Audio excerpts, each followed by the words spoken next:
For most people, the word Target means one of two things. If you're in the United States, you're picturing the massive red bullseye with giant stores filled with trendy fashion, cheap but surprisingly stylish furniture, and that magical aisle of seasonal products you never planned on buying but somehow can't resist. In Australia, however, the name carries a completely different weight: nostalgia. Some remember walking through a Target country store in a small town, grabbing a pair of school shoes or a new lunchbox, or maybe a cheap PlayStation game on sale. For others, it's the memory of picking up homewares that looked almost as nice as Myers, but without the terrifying price tag. Target Australia has been disappearing in slow motion. Store by store, year by year, it's been shrinking, fading from relevance, until Wesfarmers, one of the biggest and savviest companies in the country, finally admitted the truth: it wasn't working. So what happened? Why did a brand that was once a cornerstone of Aussie shopping centres suddenly become redundant? Why did Wesfarmers throw in the towel? Okay, first up, let's clear up the most common misconception. Target Australia and Target US are not the same company. They share a name, and that's basically it. Target Australia began life way back in 1926 when two Geelong locals, George Lindsay and Alex Mackenzie, opened a small drapery store called Lindsay's. Over time, the store grew into a chain, and in the 1960s, Myer Emporium acquired it. That's when the big rebrand happened. Lindsay's stores became Lindsay's Target. Before long, they just dropped Lindsay's and simply became Target. They adopted a similar red bullseye logo, but the connection ends there. They're completely different business entities. So while US Target was rolling out massive stores across the states with a big box discount strategy, Target Australia was carving out a very different lane. A mid-tier department store that tried to balance affordability with a slightly stylish edge. And for a while, it worked. Target became a household name. Target Country, the smaller format stores in regional towns, gave it reach that few other chains could match. From Victoria to Western Australia, if your town was too small for a Myer or a David Jones, you probably had a Target Country. It was woven into the fabric of everyday life. But here's the problem. Australian retail is a knife fight. Consumers here are famously price conscious. They'll go through the effort of driving across town just to save a few bucks.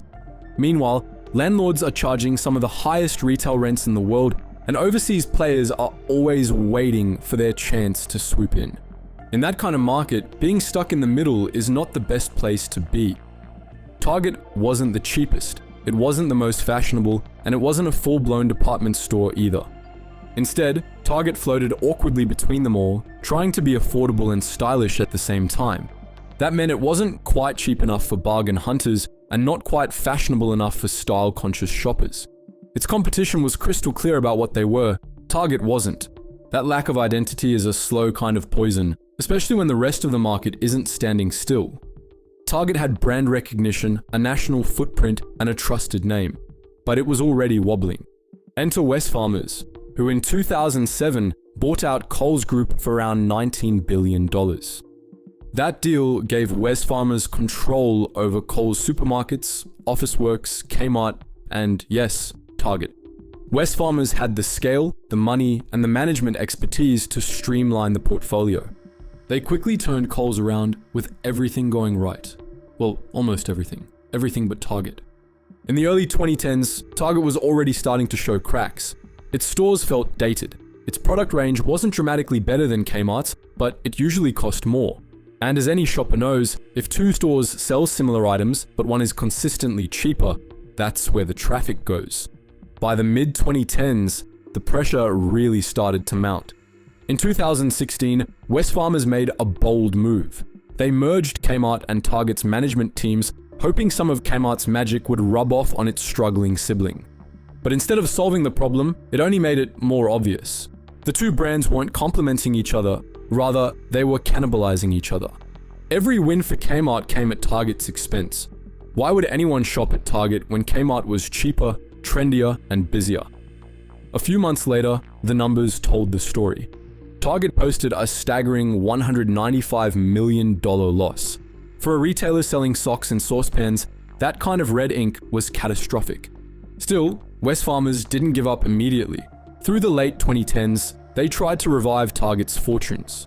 Stores were refreshed, designer collaborations were launched, marketing campaigns pitched Target as the slightly more fashionable sibling of Kmart, but consumers weren't biting. Then came 2020. COVID lockdowns hammered foot traffic, broke supply chains, and pushed more shoppers online. For a struggling brand like Target, it was devastating, and Wesfarmers finally made a brutal decision to shrink it. They announced that up to 75 Target stores would close permanently, and another 92 would be converted into Kmart or K-Hub outlets. That represented nearly half the entire chain. Target country, the small regional stores that had served communities for decades, were wiped out, reappearing as K-Hubs, smaller, stripped-down Kmart formats designed to capture value-focused shoppers. It was clear that Wesfarmers weren't trying to make the Target experiment work anymore. They were salvaging whatever they could. By 2023, Target's network had collapsed to just 124 stores. For context, it once had nearly 300. So why couldn't Target survive? Well, first off, there was brand confusion. Shoppers didn't know what Target stood for. Compared to Kmart, it wasn't budget-friendly. Compared to retailers like H&M and Zara, it wasn't stylish. It was in that middle ground that made it invisible. There's also the internal competition. It's rare for two sister brands to succeed in the same space. When one's a rocket ship, which in this case was Kmart, the other often gets cannibalized. Every win for Kmart was a loss for Target. Then there's the shift to online shopping for a lot of consumers, which meant people had access to endless options at the click of a button.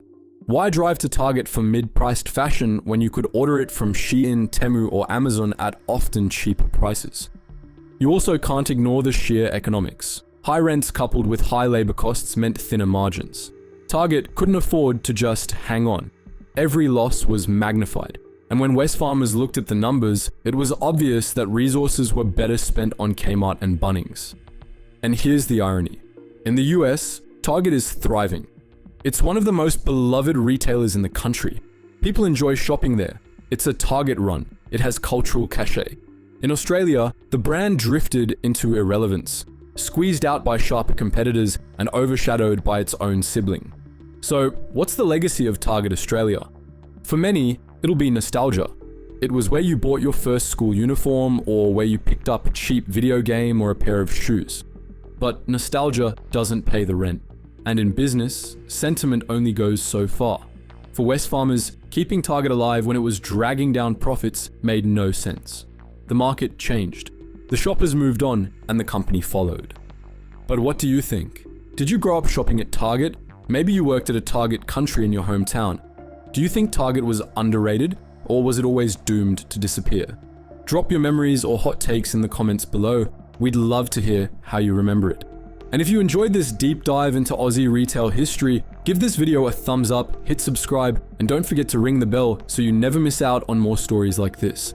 Thanks for watching, and as always, stay curious.